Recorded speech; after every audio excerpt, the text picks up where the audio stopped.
Hey guys, it's JC's Reborn Journey here, and I'm actually here to just do another quick video regarding the transgender stuff because I did have a question and I felt it was easier to answer this question, and I'm sure some of you guys have also had this question, possibly. So I'm going to read what this person wrote and not say who it is, but because I was so public about all my stuff, that's why they were asking this question. So, and I think it's a really valid question, and then I can really talk to you about my feelings and how I feel about it, and being transgender and how I feel about these things and stuff like that, and what finally made me make up these, have the answers to the questions that I even had. And maybe this can help other people. So, it says, now I'm dyslexic, so bear with me. It says, I'm a reborner, and I have considered transitioning as well. I'm curious. I'd seen you say you were married to a man, planning a pregnancy, then your husband died. Did you not transition before because of him? I'm only comfortable asking because you've been so public. So, a few things. I think that I can tell you a little bit about what's been going on in like the last 6 years. So when I hit my 30s, I was really I was still at that point where, I'm never going to have kids and this, that, and the other thing. And I was really depressed about that. And that initially what got me into the reborns to begin with. It was just that feeling of I have something missing in my life. And, I really feel uncomfortable in my own body. And even when I was with Dennis, I didn't mind.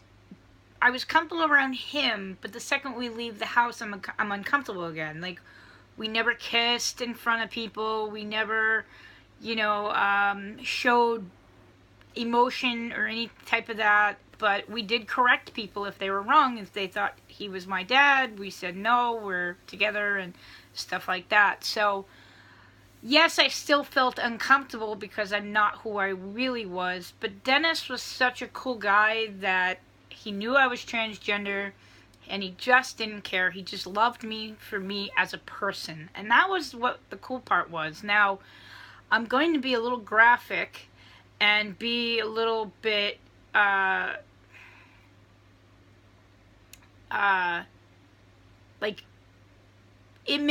just going to say what I'm going to say could make it even hard for family to hear. Not my family necessarily, but his family to hear. And I'm going to say it.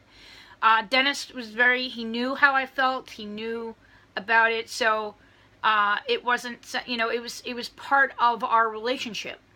So, and I think that's one of the reasons why for Dennis and I, we clicked so well, because he was older. So sex wasn't really part of the relationship, which was very helpful for me as a transgender person, because I don't want to be pressured into having sex if I don't want to, you know what I mean, because I feel so uncomfortable in my own body. Now, the thing that I was going to say that is probably uncomfortable to hear is Dennis and I were very openly, he'd be naked, I'd be naked. We felt comfortable enough to be around each other in that sense. But when I won't even talk about our encounters in a sexual term, but I'll say how I felt when I was with Dennis, and it's I wasn't looking at his junk as I want that, I want to have sex with that, it was more I want that. We used to joke around. I used to say, can I have it when you pass away? And we joked around like that, and it was funny. And, we had our own little jokes together. And we just made each other feel comfortable with each other. Being with each other, we made ourselves feel comfortable. And that was really what was cool about Dennis, because no one really does accept transgender, and to have somebody in such we were 40 years apart, so to have a guy that didn't know even about what probably transgender was, and he just like, you know what, I like you for you, I don't care what you are, how you are, your sexuality, whatever. Like, it didn't matter to him. He just wanted somebody to love him for him, and to be goofy with, and to laugh with, and to do stuff with, and to just have a companionship. And I think for me, I needed somebody to teach me how to grow as a person. And I think that God put us together for a reason. We were supposed to be together so we can help each other in our own, for our own ways. So my ways for him to help me were different than me helping him, Now, with the whole baby thing, so in my 30s, when I went into my 30s, my transgender started coming back full force. Like, I really started feeling dysphoria. Even with Dennis, like, I felt comfortable a little bit, but not to what I wanted to be. And as the years went by, I started feeling more and more uncomfortable. I started going on YouTube and watching videos, and that really was like heartbreaking for me, because I'm seeing these people transition, and I'm like, I'm not, and that's what I want to look like, and I want to have that kind of abs, and I want to have that kind of chest, and so I was really struggling, because I do want to have children, but the whole concept of actually getting pregnant, carrying the baby, and then bringing it to term, and it's more the birth, giving birth to a baby. So I think this happens with a lot of people that are transgender. They're a little confused, or some are just like totally against getting pregnant because that's not part of what they want to do. They want to have kids, but they don't want to be the one having the kid, and others have the kid because that's what they want to do or have to do, or even though it makes them feel uncomfortable. Now, for me, I can't even handle doctors looking at my body. Like, so to get pregnant and to go through that, I think it would be pretty traumatic for me as an experience. I mean, you're going to have everybody looking at your junk, and I don't even want mom to see my junk. Like, so, you know what I mean? If you don't even want your own mother to see you, then you know that you are that uncomfortable with yourself. And,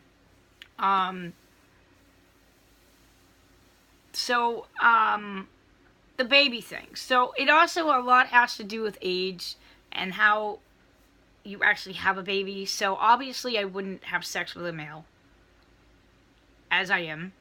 So the actual having sex was really traumatizing for me to even think about having sex with a guy. So then I thought IUI, and at this point in my life, I'm like, the odds of actually getting pregnant are very slim. I guess when you're 30, you only have a 20% chance, but when you reach 40, you only have a 2. So would it make sense for me to spend all this money and energy trying to get pregnant, and then finding that I could never get pregnant, or I can't, and I've just spent thousands and thousands and thousands of dollars and not get a result? So when Dennis passed away, I was really struggling with, do I continue trying to have a kid, or do I try and transition? So I really had to find those answers to help me out. And it wasn't that I didn't want to have a kid now that Dennis wasn't here, or it wasn't that I, now that Dennis is here, I want to date a girl or whatever. It has nothing to really do with that. It had to do with what I need to do for myself now. So what I did was I called the foster care system. I actually called. Like, I've thought about it. I've always wanted to do foster care, blah, blah, blah. I called, and I know there's foster care to adopt, and that doesn't cost a lot of money, if money at all.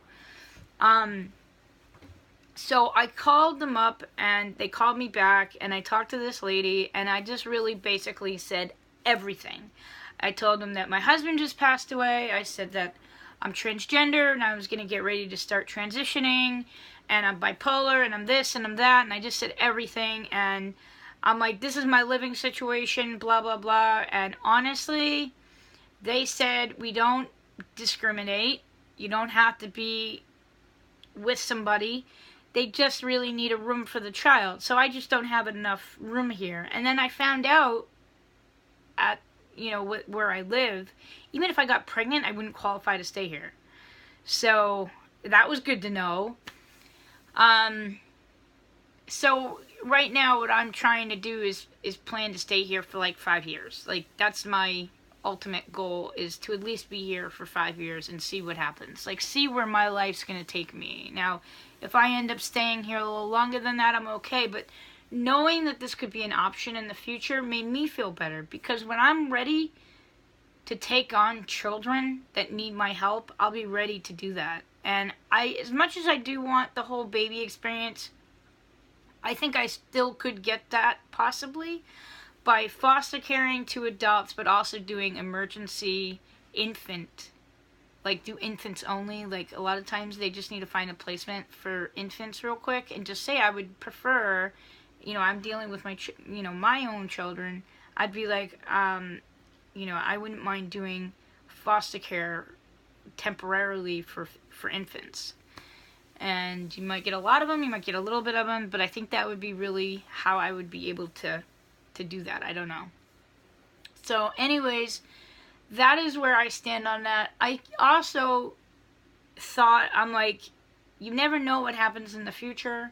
Who knows? Maybe I find somebody that I really like and I want to settle down with, and we want to have children, whether we want to do foster care to adopt, or we want to try and have our own children, even if it's, her child, and we have to get a donor, or however we decide that we have to do it. But I think for me, in this point in my life, this is the right thing to do, is to transition now. Because as you get older, you never feel right. And until you change the outside and your features that you don't like, you make yourself more comfortable with who you are. I'll go out, I'll do stuff. That's why I've been really working hard to get my teeth to work for me, and also have other options if I don't, if it doesn't work. So there's other options that I'm going to be pursuing if that doesn't work, and hopefully eventually get permanence one day, even if I had to go out of state to do that.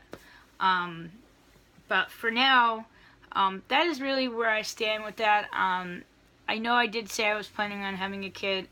We did try one time, but that was right before Dennis got sick, and it didn't work, and I'm not really upset about it. I mean, yes, it would have been nice, but at the same token, remember, everything happens for a reason. So, moving forward, I've decided to just go ahead and make myself comfortable. Think of me. I'm not really worried about having my own kid. I just really love children and would love to have children. And there are so many children out there that need a really good home, and I want to be that savior. I want to be that person that helps those people. And, that child doesn't have to be, like 2 or 3. The child can have, I wanted to even do siblings, like where a brother and a sister, or 2 brothers, or even 3 brothers, or whatever. They just, I haven't decided how many kids I can actually handle, but it's when kids, they need their siblings, and it's really hard to find placement for them, and that's what I would really want to focus on, is helping someone who is like that, or possibly a child who's transgender and can't find a home because they're transgender. So I wouldn't mind doing that, and depending on how life goes and how life is and stuff like that, I mean, if I had money and everything like that, I would have like a whole mess of kids, but I would foster care to adopt the whole mess of them. But finances have always been a tough thing, and hopefully in the future things get a little easier and I find somebody that can help me with this. And I would really, but I'm not worrying about whether somebody can help me or not. I'm definitely, this is what I want to do. This is what I want to, So I hope that was able to answer people's questions. If you guys do have any questions, feel free to ask. If you like this video, don't forget to like. Feel free to leave any comments. Thank you guys so much for watching. Please subscribe, and I will see you guys the next time. And just so you guys know, we're going to start doing some baby videos very, very soon. I'm hoping I can do 1 or 2 today, but gotta get to work now. All right, guys, have a good one.